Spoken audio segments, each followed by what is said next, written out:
Ladies and gentlemen, please welcome Phocuswright analyst Douglas Quinby.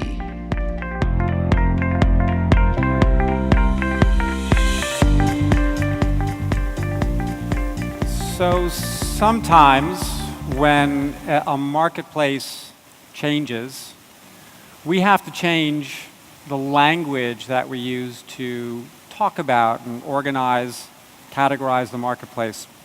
So in the case of rentals, I think we're all familiar with the historical market.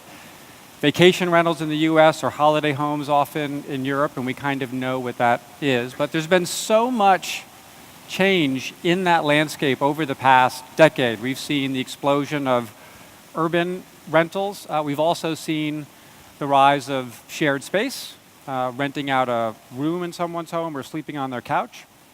And that actually looks kind of comfy. But we use a term called private accommodation now to encompass this expanding universe of accommodation that includes all of these different categories. Basically, any type of privately owned home that is, or a space within that home that is rented out to travelers. Now, we've done tons and tons of work on this going back, I think, almost a decade. We've got a study we're in the middle of right now in the European market. But I recently was going back and looking at our first study, which we did in 2008. And it was really amazing at that time. I remember it very vividly.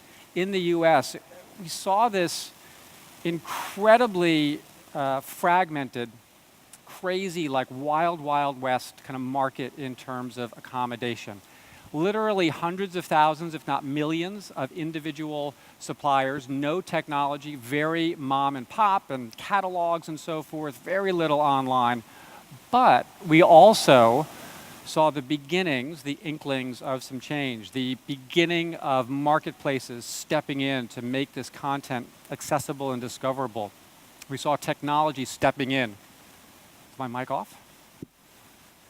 We're not having a good day with mics. Okay, so we saw this technology step in and begin to change the marketplace. We also saw property managers as well change their product and begin to make it look a little bit more hotel-like. And in fact, in 2010, I put together this slide. I remember specifically for a presentation. I also recall at the time some of the hotels really didn't take much notice of it, but we clearly saw this as the path for the marketplace. And of course, the story since then has been clear. If you followed our work at Phocuswright, this is probably a chart that you've seen before. The growth in the US has been extraordinary, from 1 in 10 travelers in 2011 to nearly 1 in 3 as of 2015.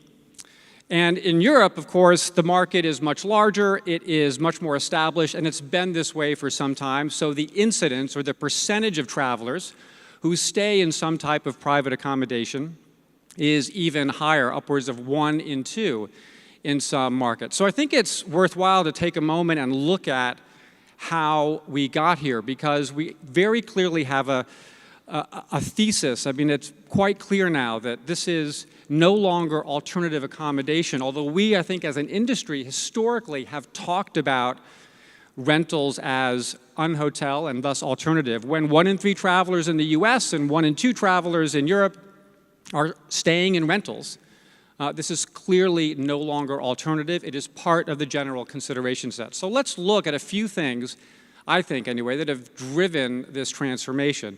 So the first is marketplace aggregation, or basically the development of marketplaces that have brought demand and supply together. I think one of the earliest and most important was HomeAway, but there are certainly many others. And so we now have platforms that bring all of this supply and bring demand together, and this content is now discoverable, shoppable, in a way that it never was before. So we're starting to get a little bit more hotel-like.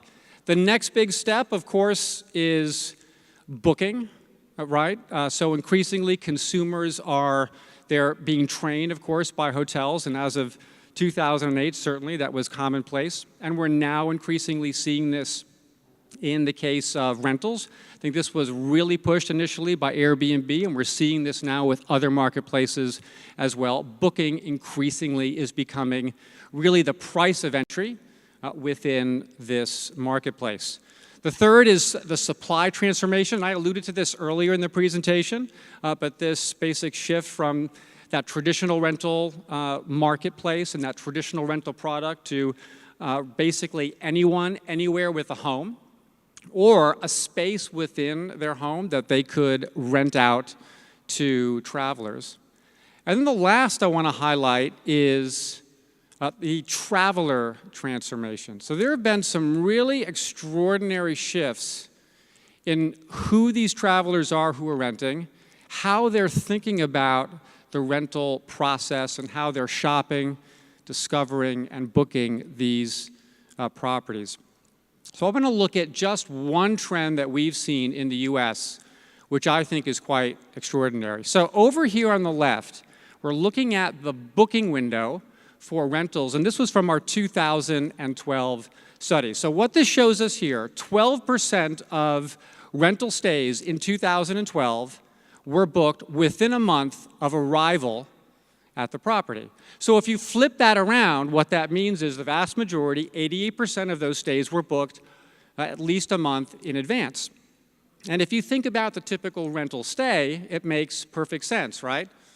Mom and dad pile the kids in the car, you're off to the beach for 7 to 10 days, maybe the grandparents are coming along.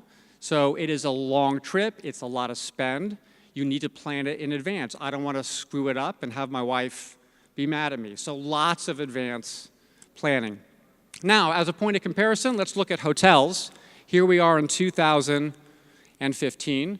Not surprisingly, right, you guys all know about hotels. This is well known. The majority of leisure hotel bookings are made within a month of arrival at the property. Now, let's look at what happened to rentals in 2016. It's really quite extraordinary.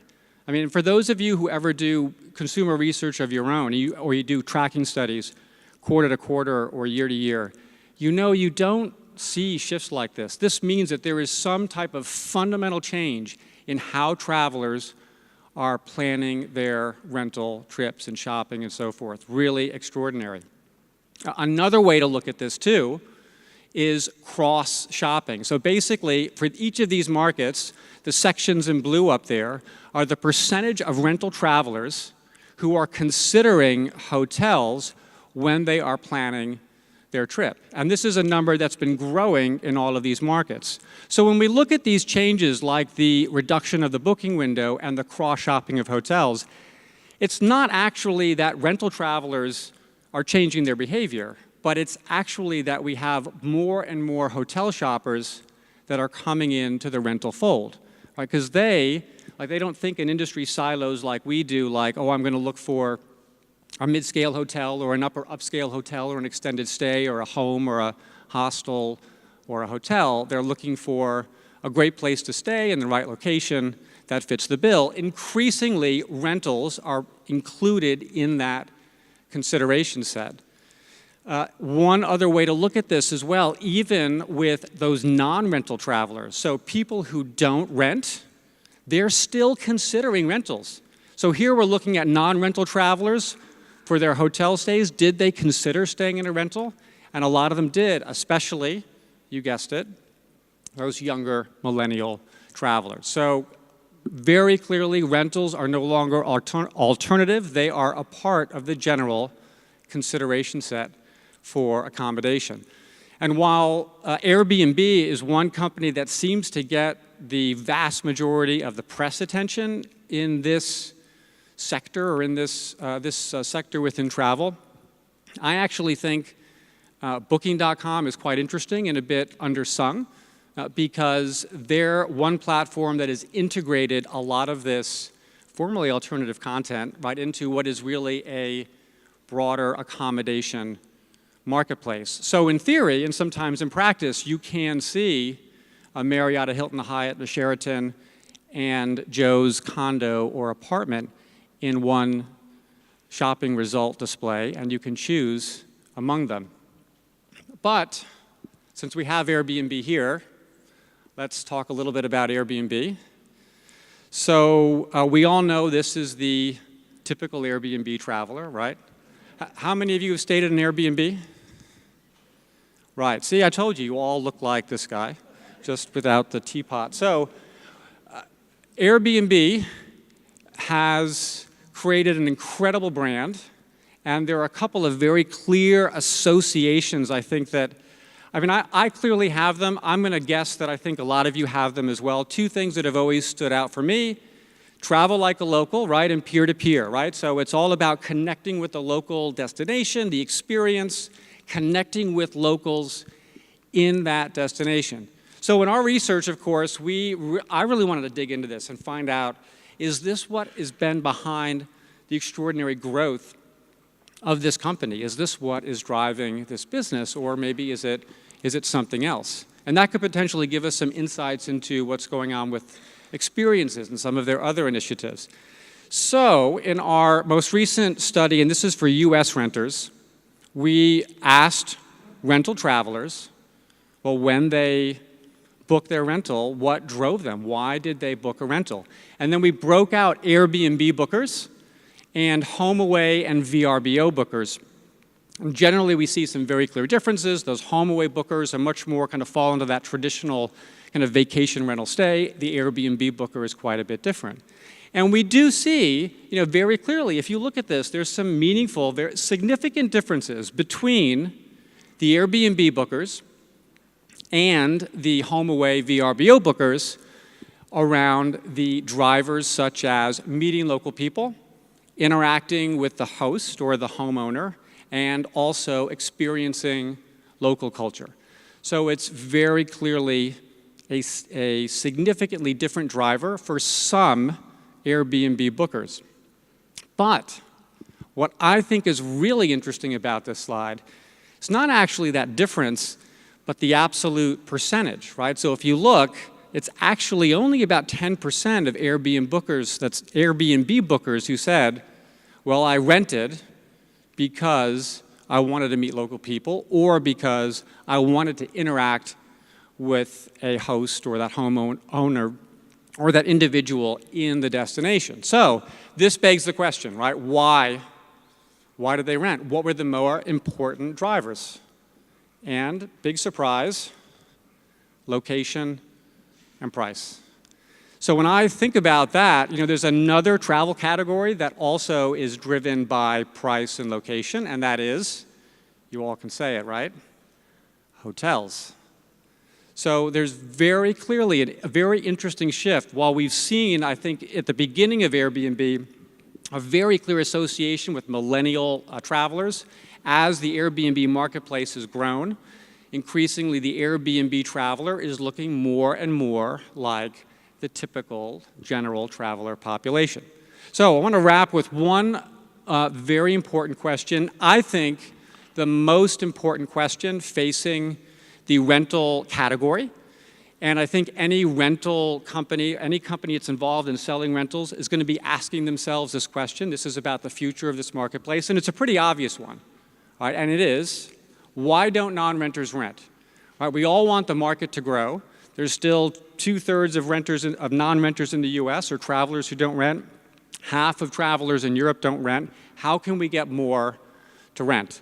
So of course we look at that very closely, and very obvious reasons why not. Those travelers simply prefer hotels. And when we dig in a little bit deeper, they really prefer hotel services and amenities. It's those conveniences around the hotel experience.